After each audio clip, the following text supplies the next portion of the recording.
আজকে আমরা যে বিষয়টা নিয়ে আলোচনা করব ইনশাআল্লাহ, আমরা সবাই জানি যে আমাদের দেশের ইতিহাসে একটা মর্মান্তিক ঘটনা ঘটে গিয়েছে। অত্যন্ত দুঃখজনক এবং বেদনাদায়ক একটি ঘটনা ঘটেছে।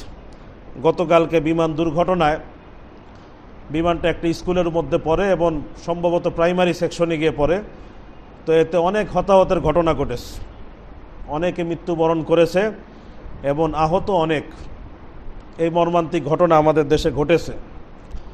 যে কোনো ঘটনা যখন ঘটে, চাই সেটা আনন্দের ঘটনা হোক, চাই সেটা বেদনাদায়ক ঘটনা হোক, সব ক্ষেত্রেই আমাদের জন্য জরুরি হলো কোরআন এবং সুন্নাহ আমাদেরকে যে দিক নির্দেশনা দেয় সেই দিক নির্দেশনাকে অনুসরণ করা। কোরআন এবং সুন্নাহ আমাদেরকে যে দিক নির্দেশনা দেয় সেই দিক নির্দেশনাকে অনুসরণ করা। যেহেতু আমরা মুমিন, আমরা মুসলিম, আল্লাহর প্রতি ঈমান এনেছি, আল্লাহ রসুলের প্রতি ঈমান এনেছি, আর আল্লাহ এবং তার রসুল জীবনের প্রত্যেকটা ক্ষেত্রে আমাদেরকে নির্দেশনা দিয়েছে, প্রত্যেকটা বিষয়ে আমাদেরকে হেদায়েত দিয়েছে। এই জন্য এই সকল ঘটনা যেটা ঘটে এবং গতকালকে যে ঘটনা ঘটেছে, এই সকল ক্ষেত্রে কোরআন এবং সুন্নাহ আমাদেরকে যে দিক নির্দেশনা দেয় আমরা সেটাকে অনুসরণ করার চেষ্টা করব ইনশাআল্লাহ।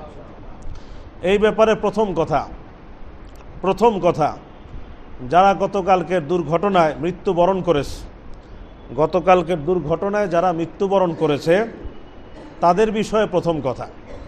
দ্বিতীয় কথা হলো, আমরা যারা আল্লাহ আমাদেরকে যাদেরকে হেফাজতে রেখেছে, আমরা যারা এই ঘটনার কারণে শোকাহত, বেদনা হতো, আমাদের জন্য করণীয় কি, এই দুইটা বিষয়ে আজকে কিছু কথা আরজ করার চেষ্টা করব ইনশাআল্লাহ।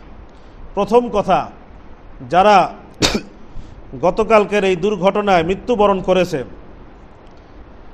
আশা করি, আমরা আল্লাহর কাছে আশা করতে পারি আল্লাহ তাআলা তাদেরকে অনেক বড় মর্যাদা দান করবেন ইনশাআল্লাহ, অনেক বড় মর্যাদা দান করবেন ইনশাআল্লাহ। কারণ তারা যারা মৃত্যুবরণ করেছে তারা প্রায় সবাই আগুনে পুড়ে, আগুনে ঝলসে গিয়ে মৃত্যুবরণ করেছে। খুব কষ্টদায়কভাবে, খুব মর্মান্তিকভাবে তাদের মৃত্যু হয়েছে, আগুনে পুড়ে মৃত্যুবরণ করেছে।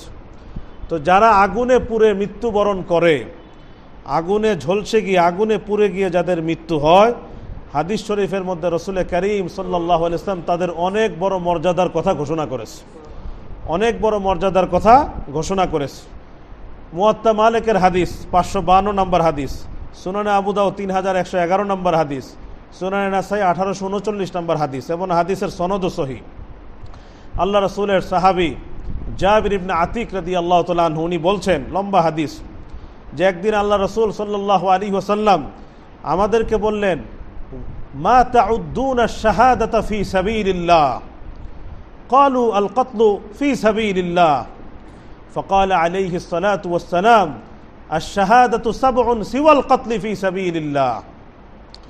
তো জাবির ইবনে আতিক রাদিয়াল্লাহু তাআলা আনহু বলেন, একদিন আল্লাহ রাসূল আমাদেরকে বললেন, আল্লাহর রাস্তায় শাহাদাত বরণ করা, আল্লাহর রাস্তায় শাহাদাত বরণ করা বলতে তোমরা কি বুঝো, কোনটাকে বুঝো? আল্লাহর রাস্তায় শাহাদাত বলতে তোমরা কোনটাকে বুঝো? তো সাহাবায়ে কেরাম উত্তর দিলেন, আল কতলু ফি সাবিলিল্লাহ, যে ব্যক্তি আল্লাহর রাস্তায় জিহাদে বের হলো এবং দুশমন তাকে হত্যা করলো, আমরা তো জানি এটাই হলো শাহাদাতের মৃত্যু, এটাই হলো শহীদের মৃত্যু, আমরা তো এটাই জানি। তখন রাসূল করিম সাল্লাল্লাহু আলাইহি ওয়াসাল্লাম বললেন, আশ-শাহাদাতু সাবউন সিওয়াল কতলি ফি সাবিলিল্লাহ, আশ-শাহাদাতু সাবউন সিওয়াল কতলি ফি সাবিলিল্লাহ, আল্লাহর রাস্তায় জিহাদে যে দুশমনের হাতে মৃত্যুবরণ করে এটা তো শহীদি মৃত্যু, কোনো সন্দেহ নাই, কিন্তু এটা ছাড়াও আরও 60টা শহীদি মৃত্যু আছে। কয়টা? 60টা শহীদি মৃত্যু আছে। এক নাম্বার, আল্লাহ রাসূল সাল্লাল্লাহু আলাইহি ওয়াসাল্লাম বলছেন, আল মাতউনু শাহীদ, আল মাতউনু শাহীদ, যে ব্যক্তি মহামারীতে আক্রান্ত হয়ে মৃত্যুবরণ করবে আল্লাহ তাকে শাহাদাতের সওয়াব দান করবে। যে ব্যক্তি মহামারীতে আক্রান্ত হয়ে মৃত্যুবরণ করবে আল্লাহ তাকে শাহাদাতের সওয়াব দান করবে, এক নাম্বার। দ্বিতীয়, আল্লাহ রাসূল সাল্লাল্লাহু আলাইহি ওয়াসাল্লাম বলছেন, ওয়াল মাবতুনু শাহীদ, যে ব্যক্তি পেটের পীড়ায়, পেটের রোগে আক্রান্ত হয়ে মৃত্যুবরণ করবে, পেটের রোগে আক্রান্ত হয়ে মৃত্যুবরণ করবে আল্লাহ তাকেও শাহাদাতের সওয়াব দান করবে। 3 নম্বর, আল্লাহ রাসূল বলছেন, আল গারিকু শাহীদ, যে ব্যক্তি পানিতে ডুবে মৃত্যুবরণ করবে, যে ব্যক্তি পানিতে ডুবে মৃত্যুবরণ করবে আল্লাহ তাআলা তাকেও শাহাদাতের সওয়াব দান করবে। চতুর্থ, ওয়াসাহিবু যাতিল জামবি শাহিদ, এটা এক ধরনের রোগ, পার্শ্ব দেশে হয়, গোটার মতো, ফোড়ার মতো, এবং এটা একসময় মানুষকে মৃত্যুর দিকে নিয়ে যায়। আল্লাহ রাসূল বলেন এই রোগেও যে আক্রান্ত হয়ে মৃত্যুবরণ করবে আল্লাহ তাকেও শাহাদাতের সওয়াব দান করবে। চতুর্থ গেল। পঞ্চম, আল্লাহ রাসূল বলছেন ওয়াসাহিবুল হারিকি শাহিদ, যে ব্যক্তি আগুনে পুড়ে মারা যাবে, যে ব্যক্তি আগুনে পুড়ে মৃত্যুবরণ করবে আল্লাহ তাকেও শহীদি মৃত্যু দান করবে, আল্লাহ তাকেও শহীদের সওয়াব দান করবে। 6 নাম্বার, ওয়াল্লাযী ইয়ামুতু তাহতাল হাদমি শাহিদ, যে ব্যক্তি কোনো ভবন বা কোনো কিছু যা ধসে তার উপর পড়েছে আর সে মৃত্যুবরণ করবে আল্লাহ তাকেও শহীদি মৃত্যু দান করবে। সর্বশেষ আল্লাহ রাসূল বলেছেন ওয়াল মারআতু তামুতু বিজুমাইন শাহিদা, এবং ওই মহিলা যে গর্ভপাত করতে গিয়ে মৃত্যুবরণ করবে আল্লাহ তাকেও শহীদি মৃত্যু দান করবে। এই 7 প্রকার আল্লাহ রাস্তায় জিহাদের মৃত্যু ছাড়াও আল্লাহ রাসূল সাল্লাল্লাহু আলাইহি ওয়াসাল্লাম বলেছেন এই 7 ভাবে যে মৃত্যুবরণ করবে আল্লাহ তাকেও শাহাদাতের সওয়াব দান করবেন, শহীদি মর্তবা আল্লাহ তাকে দান করবে।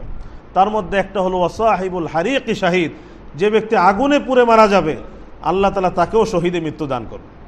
এই জন্য গতকালকে যারা মৃত্যুবরণ করেছে আমরা আল্লাহর কাছে আশা রাখতে পারি, দৃঢ় আশা রাখতে পারি ইনশাআল্লাহ আল আজিজ আল্লাহ তাদেরকে শাহাদাতের সওয়াব দান করবে ইনশাআল্লাহ আল আজিজ। আমরা আল্লাহর কাছে দোয়াও করি যে আল্লাহ যারা গতকালকে মৃত্যুবরণ করেছে আল্লাহ আপনি তাদেরকে আপনি শাহাদাতের সওয়াব দান করেন, শহীদি মর্তবা দান করেন। এই দোয়া আমরা বেশি বেশি করতে পারি ইনশাআল্লাহ। আল্লাহ আমাদের সবাইকে আমল করার তৌফিক দান করেন। এটা হলো প্রথম কথা, যারা এই ঘটনার শিকার হয়ে মৃত্যুবরণ করেছে তাদের কথা। দ্বিতীয়, যারা মৃত্যুবরণ করেছে তাদের জন্য তো এটা আশা করি অনেক বড় মর্যাদার বিষয় হবে ইনশাআল্লাহ, কিন্তু এই ঘটনাটা আমাদের জন্য অনেক বেদনার বিষয় হয়ে গেছে, অনেক কষ্টের বিষয় হয়ে গেছে। এই ঘটনাটা আমাদের দেশের জন্য অনেক মুসিবতের বিষয় হয়ে গেছে, মুসিবতের ঘটনা ঘটে গেছে। তা আমাদের জন্য কি করণীয়? আমাদের কাজ কি? আমাদের কাজ সেটাই যেটা আল্লাহ এবং তার রাসূল সাল্লাল্লাহু আলাইহি ওয়াসাল্লাম বলেছেন। যে কোনো বেদনা, যে কোনো মুসিবতের সময় কোরআনুল কারীমের মধ্যে আল্লাহ সুবহানাহু ওয়া তাআলা এবং আল্লাহ রাসূল সাল্লাল্লাহু আলাইহি ওয়াসাল্লাম আমাদেরকে বলেছেন আমরা যেন যে কোনো মুসিবতের সময় আমরা যেন 1 নাম্বার সবর করি। 1 নাম্বার কি করি? সবর করি। দ্বিতীয় হলো ইন্না লিল্লাহি ওয়া ইন্না ইলাইহি রাজিউন, এটা পাঠ করি। তৃতীয় হলো আল্লাহর কাছে এই সবরের উপর সওয়াবের প্রত্যাশা রাখি। এটা হলো আমাদের কাজ, এটা হলো আমাদের করণীয়। কোরআনুল কারীমের মধ্যে আল্লাহ বলেছেন সূরাতুল বাকারার 154 থেকে 157 নম্বর আয়াত, ওয়ালা তাকুলু লিমান ইউকতালু ফি সাবিলিল্লাহি আমওয়াত বাল আহইয়াউ ওয়ালাকিন লা তাশউরুন, যারা আল্লাহর রাস্তায় মৃত্যুবরণ করবে তাদেরকে তোমরা মৃত বলো না, বরং তারা জীবিত, কিন্তু তোমরা তা বুঝতে পারো না। তারপরে আল্লাহ বলছেন ওয়ালানাবলুওয়ান্নাকুম বিশাইইম মিনাল খাউফি ওয়াল জু' ওয়া নাকসিম মিনাল আমওয়ালি ওয়াল আনফুসি ওয়াস সামারাত ওয়া বাশশিরিস সাবিরিন আল্লাযীনা ইযা আসাবাতহুম মুসিবাহ ক্বালু ইন্না লিল্লাহি ওয়া ইন্না ইলাইহি রাজিউন উলাইকা আলাইহিম সালাওয়াতুম মির রাব্বিহিম ওয়া রাহমাহ ওয়া উলাইকা হুমুল মুহতাদুন। আল্লাহ বলছেন আমি তোমাদেরকে কখনো ক্ষুধা, কখনো দারিদ্র, কখনো জানের ক্ষতি, কখনো মালের ক্ষতি দ্বারা আমি তোমাদেরকে পরীক্ষা করে থাকি, আমি তোমাদেরকে পরীক্ষা করে থাকি। ওয়াবাশশিরিস সাবিরিন, তবে যারা সবর করবে আপনি তাদেরকে সুসংবাদ প্রদান করেন। আল্লাযীনা ইযা আসাবাতহুম মুসিবাহ ক্বালু ইন্না লিল্লাহি ওয়া ইন্না ইলাইহি রাজিউন, তারা ওই সমস্ত লোক তাদের উপর যদি কোনো মুসিবত আসে তখন তারা বলে ইন্না লিল্লাহি ওয়া ইন্না ইলাইহি রাজিউন, নিশ্চয় আমরা সবাই আল্লাহর, আমরা সবাই আল্লাহর, আমাদের সবাইকে আল্লাহর কাছেই প্রত্যাবর্তন করতে হবে। আল্লাহ বলেন যারা এই কথা বলবে এবং এইভাবে সবর করবে উলাইকা আলাইহিম সালাওয়াতুম মির রাব্বিহিম ওয়া রাহমাহ ওয়া উলাইকা হুমুল মুহতাদুন, তাদের উপর তাদের প্রতিপালকের পক্ষ থেকে রহমত এবং দয়া বর্ষিত হবে। ওয়া উলাইকা হুমুল মুহতাদুন, আর তারাই হেদায়েতের উপর আছে, তারাই হেদায়েতের উপরে আছে। তো এটা তাদের জন্য তো মর্যাদার বিষয়, তারা শহীদি মৃত্যু পেয়ে যাবে ইনশাআল্লাহ, কিন্তু আমাদের জন্য অনেক বড় মুসিবতের বিষয় হয়ে গেছে, কঠিন বিষয় হয়ে গেছে। তা আমাদেরও কর্তব্য হলো এই মুসিবতে সবর করা, ইন্না লিল্লাহ পড়া এবং আল্লাহর কাছে সওয়াবের প্রত্যাশা রাখা। মুসিবত অনেক ধরনের আছে, অনেক ধরনের আছে। একটা কঠিন মুসিবত যেটা মানুষের জীবনে আসে, তার প্রিয়জন, তার সন্তান দুনিয়া থেকে চলে যাওয়া, তার চোখের সামনে সে জীবিত আছে, তার কোনো প্রিয়জন, তার সন্তান দুনিয়া থেকে বিদায় নেওয়া, এটা অনেক কঠিন মুসিবত, এটা অনেক কঠিন মুসিবত। কিন্তু এটার উপর যে সবর করবে, এটার উপর যে ধৈর্য ধারণ করবে, তার জন্য ওরকম পুরস্কারের ঘোষণা আল্লাহ রসুল করেছে। সহিহ বুখারীর হাদিস 6424 নম্বর হাদিস, আন আবি হুরায়রা রাদিয়াল্লাহু আনহু قال قال رسول الله صلى الله عليه وسلم يقول الله عز وجل ما لعبد المؤمن جزاء إذا قبضت صفيه من أهل الدنيا ثم يحتسب إلا الجنة। আল্লাহ রাসূল সাল্লাল্লাহু আলাইহি ওয়াসাল্লাম বলেন, আল্লাহ তাআলা ইরশাদ করেন, মানে হাদিসে কুদসি, আল্লাহ তাআলা ইরশাদ করেন, আমার কোনো মুমিন বান্দা যদি এমন হয়, দুনিয়াতে আমি তার খুব প্রিয়জনকে, যাকে সে সবচেয়ে তার আপন মনে করত, যদি তাকে আমি তুলে নিয়ে যাই আর সে এটার উপর সবর করে এবং সওয়াবের প্রত্যাশা রাখে, তবে সেই মুমিন বান্দার জন্য আমার কাছে আর কোনো পুরস্কার নেই, একটাই পুরস্কার, সেটা হলো জান্নাত। তো একজন মানুষ তার প্রিয়জন, তার সন্তান, এর চেয়ে বড় প্রিয় আর কে দুনিয়াতে আসে?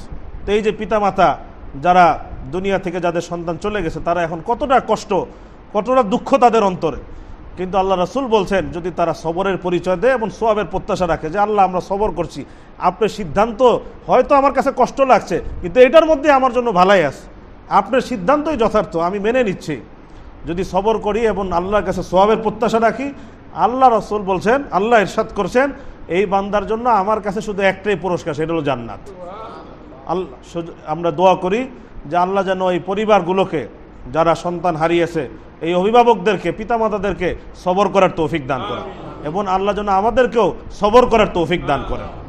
আল্লাহ রাসূল সাল্লাল্লাহু আলাইহি ওয়াসাল্লাম ওনার জীবনেও ওনার প্রিয়জন, সন্তান সন্ততি, ওনার দৌহিত্র, ওনারাও দুনিয়া থেকে বিদায় নিয়েছে। আল্লাহ রাসূল সাল্লাল্লাহু আলাইহি ওয়াসাল্লাম তখন কি আমল করেছে, আল্লাহ রাসূলের আচরণ কী ছিল, সেগুলো আমাদের সামনে থাকা উচিত, ওইটাই অনুসরণ করা উচিত। দুইটা ঘটনা বললে আমি শেষ করে দিচ্ছি ইনশাআল্লাহ।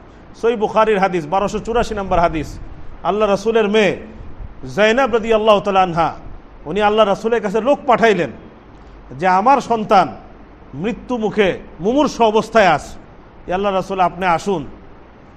তখন আল্লাহ রাসূল সাথে সাথে ওই লোককে বললেন, তুমি গিয়ে আমার মেয়েকে গিয়ে বলো, ইন্না লিল্লাহি মা আখাযা, এই দোয়া শিখিয়েছেন আল্লাহ রাসূল, এবং এই দোয়ার মধ্যে আমাদের জন্য শিক্ষা আছে। ইন্না লিল্লাহি মা আখাযা ওয়া লাহু মা আ'তা ওয়া কুল্লুন ইনদাহু বিআজালিন মুসাম্মা ফালতাসবির ওয়াল তাহতাসিব। তাকে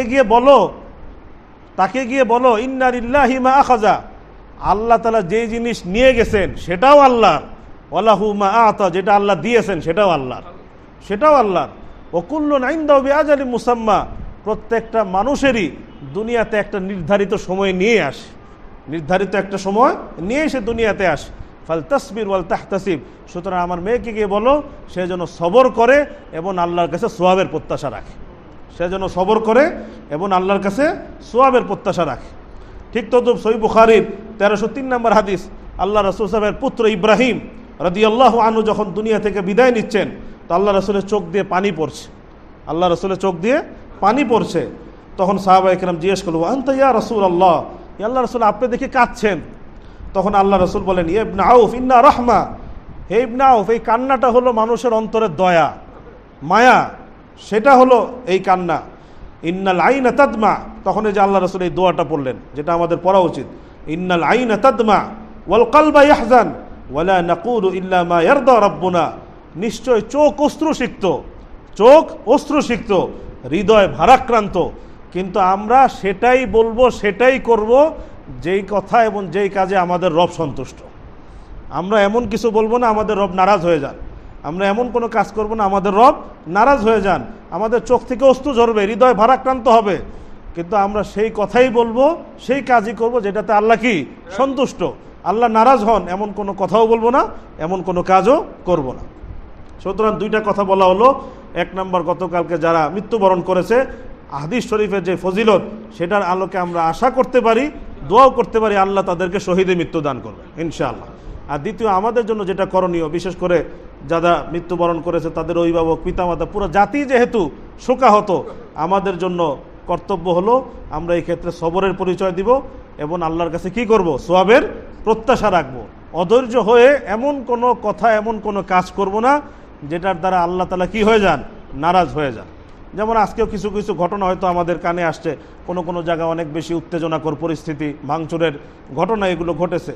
না, আমরা এরকম অধৈর্যের কোনো পরিচয় দিব না। যদি কারো দোষ থাকে, কোনো ব্যক্তি যদি দায়ী থাকে, কারো যদি অবহেলা থাকে, সেটার যথাযথ তদন্তের মাধ্যমে তার বিরুদ্ধে কী করা হবে, ব্যবস্থা নেওয়া হবে। কিন্তু অন্যায়ভাবে অন্য কারো জানমালের উপরে আক্রমণ করা, ক্ষয়ক্ষতি করা, এটা যদি করি তাহলে আমি বেসবরের পরিচয় দিলাম, আমি অধৈর্যের পরিচয় দিলাম, যেটা কোনোভাবেই কাম্য না। আল্লাহ তাআলা যা বলা হলো আমাদের সবাইকে বোঝার এবং আমল করার তৌফিক দান করেন। ওয়া আখিরু দাওয়ানা আলহামদুলিল্লাহি রাব্বিল আলামিন।